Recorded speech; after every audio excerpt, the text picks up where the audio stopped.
Bonjour à toutes et bonjour à tous, je suis ravi de vous retrouver pour cette nouvelle interview pleine d'énergie. Aujourd'hui, j'ai l'honneur d'être reçu dans les locaux de Mélisande, une jeune dirigeante inspirante qui va nous dévoiler comment elle parvient à gérer son stress, préserver son équilibre entre la vie pro et la vie perso, comment elle rompt l'isolement quand on est à la tête d'une entreprise. Elle nous partagera aussi son expérience du coaching et comment les accompagnements qu'elle a pu suivre a fait la différence ou pas.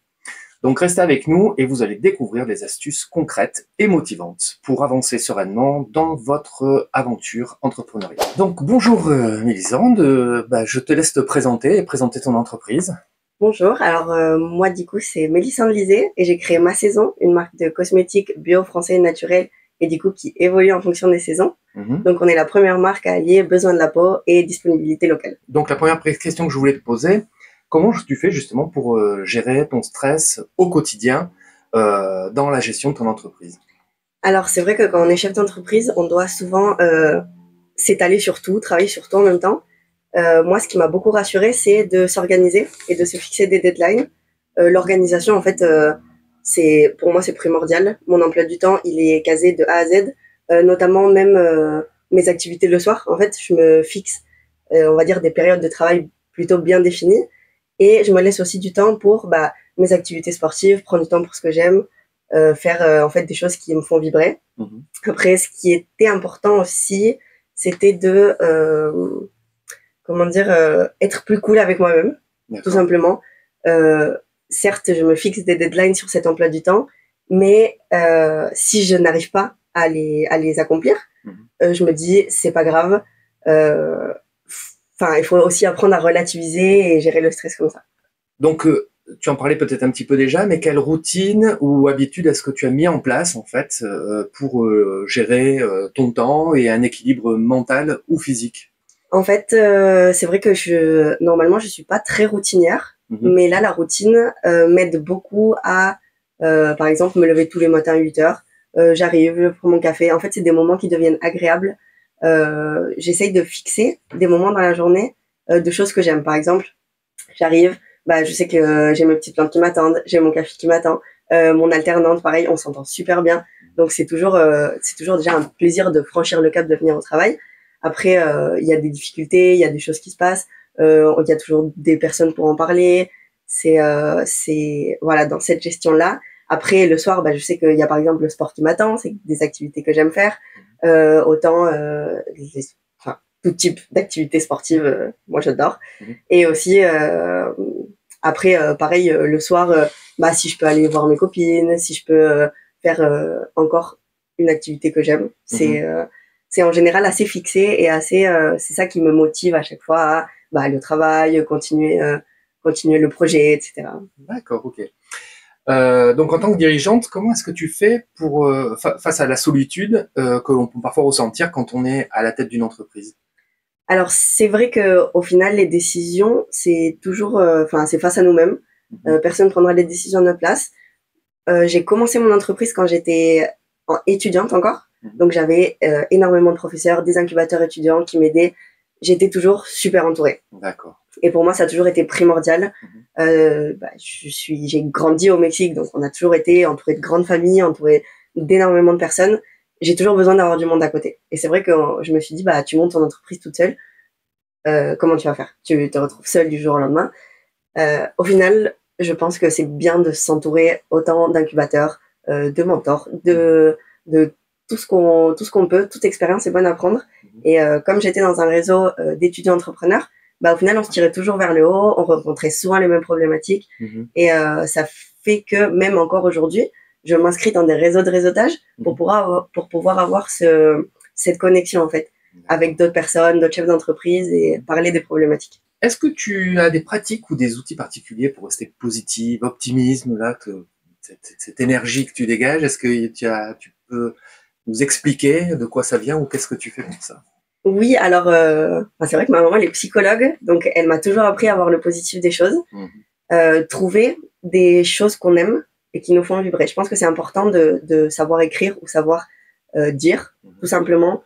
Par exemple, moi j'adore les couchers de soleil. ou alors moi j'adore faire du kitesurf. En fait, c'est ces petits trucs qui vont nous faire vibrer. Moi, par exemple, ce que j'aime beaucoup, c'est protection animale, environnementale, etc. C'est pour ça que j'ai monté ma boîte autour de ça, ce qui crée beaucoup de sens. En fait, le fait d'avoir du sens me permet de rester positive, engagée. Et pareil, quand on a des retours clients, en fait, c'est quelque chose qui va toujours emmener du positif. Le fait que je sois moins dure avec moi-même, pareil, je vais me dire, ok, j'ai pas réussi ça. Par exemple, j'ai pas réussi à décrocher un contrat, mais je suis allée voir la personne, j'ai réussi à lui parler, j'ai réussi à lui expliquer mon projet. En fait, c'est pas un échec, c'est toujours un apprentissage. Pour moi, c'est toujours quelque chose qui va nous tirer vers le haut.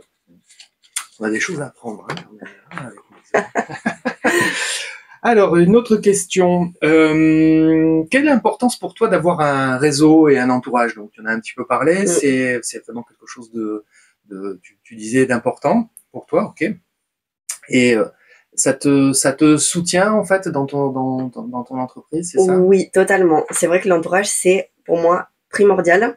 Après, je sais qu'il y a énormément de personnes qui travaillent très bien seules ou alors avec pas beaucoup de personnes autour. Moi, c'est vrai que j'adore être super entourée. Je l'ai beaucoup vu parce que j'ai commencé du coup dans les incubateurs étudiants, un milieu très étudiant où les projets n'étaient pas souvent aboutis. Donc moi, mon projet, il a été un peu vite et en fait, je rencontrais plutôt la problématique de, c'est moi qui vais aider les gens, c'est moi qui vais les propulser. Et j'avais plus trop de mentors ou de personnes au-dessus qui avaient réussi pour pouvoir me donner une ligne directrice. C'était beaucoup de théorie, en fait, mes profs, ils avaient jamais monté leur entreprise, ils avaient jamais vraiment dirigé des gens, enfin, rencontré des problématiques de burn-out, il y avait énormément de choses qu'ils n'avaient pas rencontrées. Donc, je me retrouvais un peu à devoir, moi, aller chercher des outils et essayer de les donner à mon entourage. Et là, je me suis dit, non, on va essayer de changer, on va prendre un entourage qui me correspond mieux, ou en tout cas qui va mieux avec ce que mon entreprise, avec la dynamique de mon entreprise. Et les valeurs de ton entreprise. Exactement, les valeurs aussi, c'était super important. Et au final, je me suis rendu compte qu'en changeant de réseau, du coup, c'est d'autres personnes qui vont me donner ces outils, qui vont me pousser vers le haut, qui vont avoir des méthodes, qui ont rencontré ces problématiques, donc ils vont me comprendre. Beaucoup de bonnes choses, en fait, d'avoir un réseau qui nous correspond. D'accord. Bon, merci. Et quel conseil est-ce que tu donnerais aux autres entrepreneurs qui se sentent dépassés par la charge de travail, le stress lié à la tenue ou la gestion de leurs entreprises? Alors déjà, qu'ils soient plus cool avec eux-mêmes. Parce que, je parle pour ma part, je n'ai pas des vies à mener. On va dire, je suis pas médecin, donc j'ai pas des vies entre mes mains tous les jours. Si je réussis pas quelque chose, c'est pas grave. Je peux le faire demain. Au pire, un client ne reçoit pas sa commande aujourd'hui, il aura demain, il aura dans 2 jours. Prendre un peu plus de temps pour respirer. Pour le coup, moi, j'ai ma cousine qui a monté sa boîte aussi. Et moi, au début, dès que j'avais quelque chose à faire, je le faisais. C'était instantané et je pouvais finir des fois jusqu'à 20h, 23h, jusqu'à 1h du matin.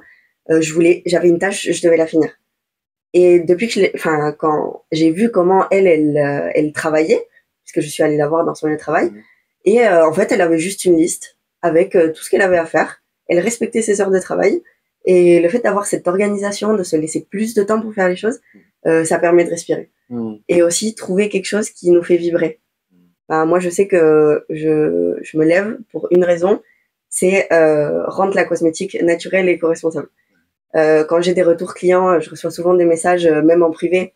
« Oh, j'ai testé la crème suite au micro-trottoir. J'adore, félicitations pour ce que vous faites. » Ça me va droit au cœur, en fait. Parce que je me dis que la cosmétique naturelle a vraiment sa place et on peut vraiment changer les choses au bien de notre santé. D'accord, super. Donc l'importance effectivement de partager avec d'autres chefs d'entreprise et de voir les bonnes pratiques des uns des autres, ça peut effectivement soutenir et aider dans l'organisation et la gestion de notre entreprise.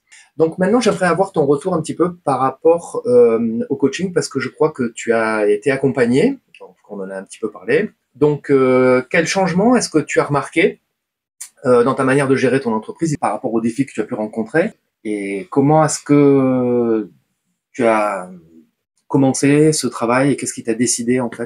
Exactement. Alors moi, ce qui m'a poussé à vouloir être accompagnée, avoir un coach, un entourage, c'est surtout que j'ai commencé assez jeune.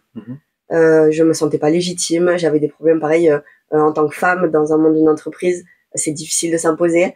Je le voyais pendant que je faisais des pitchs. J'avais des questions vraiment beaucoup plus difficiles que d'autres profils ou d'autres personnes. C'était compliqué. Je me suis dit bon bah je préfère me faire accompagner. Je préfère qu'il y ait quelqu'un qui me soutienne autant dans ma vie professionnelle pour essayer de me donner de la légitimité, enfin d'apprendre plus de choses, et aussi au point de vue confiance en moi. Est-ce que j'ai vraiment ma place? Est-ce que est-ce qu'à 22 ans on peut vraiment créer une entreprise? Je me suis dit ok, j'ai besoin d'un coach, de mentor.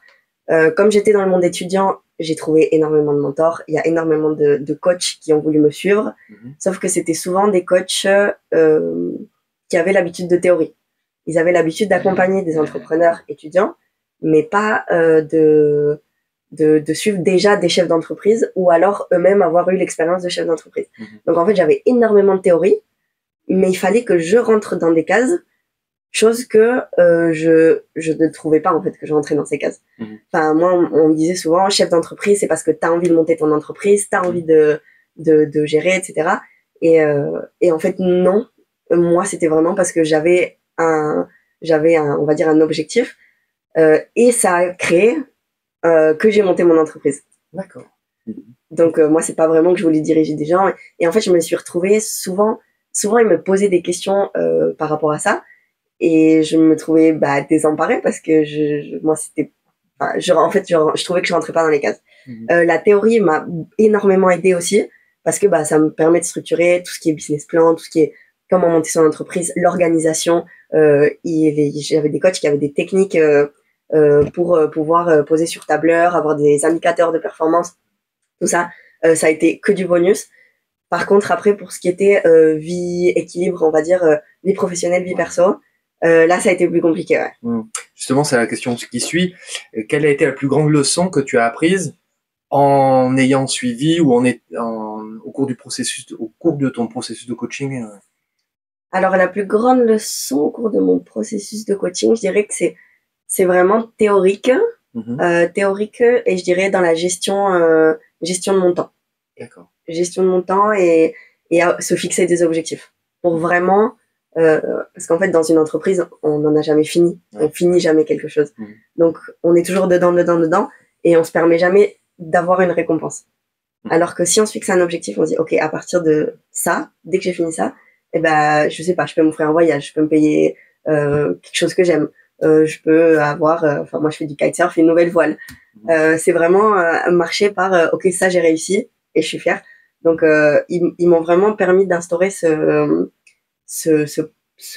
processus de oui, on peut réussir même si c'est pas fini. Dernière question, qu'est-ce que tu donnerais comme conseil à un dirigeant qui hésite à se faire accompagner par un coach, qui hésiterait par peur de manquer de temps ou de pas avoir de résultats? Alors, tout d'abord, je pense que c'est déjà économiser énormément de temps, parce que un coach va aider à restructurer un emploi du temps, à comprendre nos problématiques. En général, ils ont une vision vraiment externe sur ce qui est vie professionnelle et vie de travail. Ça va être au final un gain de temps que je conseille fortement. Et c'est toujours, en fait, ça fait toujours un plus. C'est vrai que pour le coup, moi j'ai eu des accompagnateurs plutôt théoriques, mais je pense que c'est bien, et même ce que je recherche, c'est un mentor qui ait déjà vécu ce qu'on a vécu, des problématiques qu'on a vécues. On est tous différents, on a tous vécu des problématiques différentes. Il faut trouver un coach adapté à ce qu'on recherche aussi. Moi, je sais que quelqu'un qui a déjà réussi ou qui a déjà vécu les problématiques que j'ai vécues, c'est que du bonus. Il y a que ça qui peut m'aider. Ok, super, merci. Et voilà, on est à la fin de cette interview. Merci beaucoup, Mélisande, de t'être prêtée au jeu et d'avoir partagé ta vision d'entreprendre et tout ce que tu as pu nous apprendre sur ton expérience. Voilà. Merci à toi. Je t'en prie. Nous arrivons à la fin de cette interview. Un grand merci à Mélisande pour ce partage d'expériences riche et inspirant. J'espère que son parcours et ses conseils vous auront permis de réaliser que vous n'êtes pas seul à faire face au stress et à une quête dans l'équilibre vie pro-vie perso. Si vous souhaitez aller plus loin et bénéficier d'un accompagnement personnalisé, n'hésitez pas à me contacter.